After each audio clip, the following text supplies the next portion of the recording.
Assalamualaikum warahmatullahi wabarakatuh. Alhamdulillah rabbil alamin wa bihi nasta'inu ala umurid dunya waddin. Asyhadu an la ilaha illallah wa asyhadu anna Muhammadan abduhu wa rasuluh allazi la nabiyya ba'dah. Bersyukur kepada Allah Subhanahu wa taala. Hari ini banyak kenikmatan yang diberikan oleh Allah Subhanahu wa taala kepada kita, akan tetapi sedikit sekali di antara kita orang-orang yang bersyukur.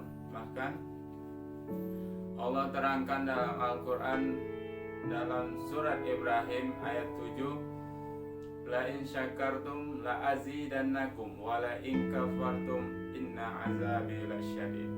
Jika kamu bersyukur, kata Allah, akan aku tambah nikmatmu. Jika kamu kufur, mengingkari nikmat-nikmat yang telah diberikan, inna azabi lasyadid, sesungguhnya azabku sangat pedih. Maka kita harus bersyukur. Banyak orang di luar sana tidak bersyukur. Bahkan ketika orang-orang masuk ke dalam kubur, mereka mendapat azab yang sangat pedih, karena mereka tidak pernah bersyukur atas nikmat-nikmat Allah Subhanahu wa taala. Orang-orang ketika memasuki alam barzakh, mereka meminta kepada Allah, ya Allah, kembalikan kami ke dunia walaupun hanya sebentar saja. Allah tidak akan mengabulkan jika seseorang telah masuk ke dalam kubur.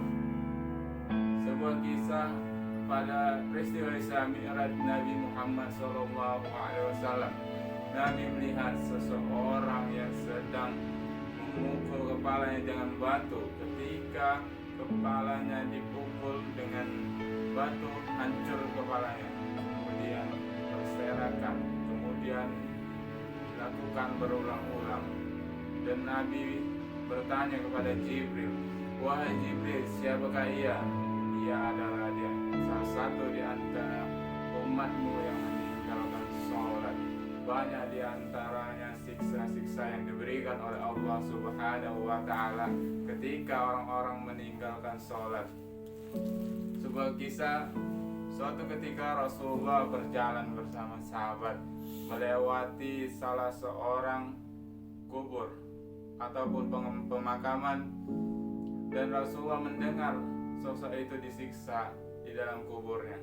Kemudian Rasulullah mendoakan agar terhentinya siksa yang ada di dalam kuburnya. Dan Rasulullah bertanya kepada penjaga pemakaman, siapakah ia? Dan Rasulullah menjawab, dan salah seorang penjaga pemakaman menjawab, ia adalah ahli maksiat. Dan Rasulullah menceritakan pada para sahabat mengapa ia mendoakan salah seorang ahli kubur itu. Ia disiksa karena ketika di dunia ia suka mengadu domba dan tidak membersihkan najis bekas air kencing. Maka dari itu banyak pelajaran yang dapat kita ambil ketika kisah-kisah terdahulu diceritakan oleh Nabi SAW. Maka banyak sekali kisah yang dapat kita ambil pelajaran, sehingga kita termasuk orang-orang yang bersyukur dan orang-orang yang tidak mendapatkan azab oleh Allah Subhanahu wa taala. Dalam Al-Qur'an surah Mudaththir diceritakan bahwa orang-orang yang meninggalkan sholat maka akan dimasukkan ke dalam neraka Saqar. Masalakakum fi Saqar? Qalu lam nakunanna minal musallin. Apakah yang menyebabkan kamu masuk ke dalam neraka Saqar? Mereka menjawab, kami tidak termasuk orang-orang yang mengerjakan sholat. Bahkan Allah Subhanahu wa ta'ala juga berfirman dalam sebuah hadis qudsi bahwa barang siapa mendengarkan azan akan tetapi ia tidak mendatanginya, maka lebih baik dituangkan timah panas daripada ia harus berdiam diri di dalam rumahnya. Oleh itulah Allah memberikan ancaman-ancaman kepada kita. Akan tetapi kita hari ini tidak menghiraukan ancaman-ancamannya. Bahkan ketika Allah Subhanahu wa taala murka kepada suatu orang, maka semua akan tertimpa azabnya Allah Subhanahu wa taala. Bahkan para sahabat bertanya, "Ya Rasulullah, bagaimana jika di salah satu tempat masjid itu ada orang yang soleh? Apakah ia akan tertimpa azab sebab orang yang berbuat maksiat tersebut?" Maka Rasulullah menjawab, "Ya, Allah akan menurunkan azab dan Allah akan menimpa seluruh penduduk pada suatu daerah yang berbuat maksiat tersebut." Oleh karena itu, maka kewajiban kita mengingatkan terhadap saudara-saudara kita agar melindungi diri kita dari azabnya Allah Subhanahu wa taala. Bahkan Allah Subhanahu wa taala juga memerintahkan kita untuk melindungi kita, diri dan keluarga kita dari siksa api neraka.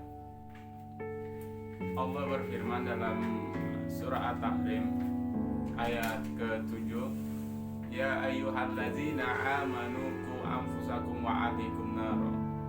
Di situ kita diperintahkan oleh Allah Subhanahu wa taala untuk menjaga diri dan keluarga kita dari siksa api neraka. Maka tugas kita mengingatkan saudara-saudara kita, keluarga kita. Dan kita juga diperintahkan untuk mengajak, hendaklah ada segolongan umat yang menyuruh kepada kebajikan dan mencegah kepada kemungkaran. Maka semoga kita dapat menjadi orang-orang yang lebih baik dan mengingatkan saudara-saudara kita tentang kebaikan. Sekian dan terima kasih dari saya Tri Prasetyo. Fa iza azamta fattawakkal 'ala Allah billahi fi sabilil haq. Assalamualaikum warahmatullahi wabarakatuh.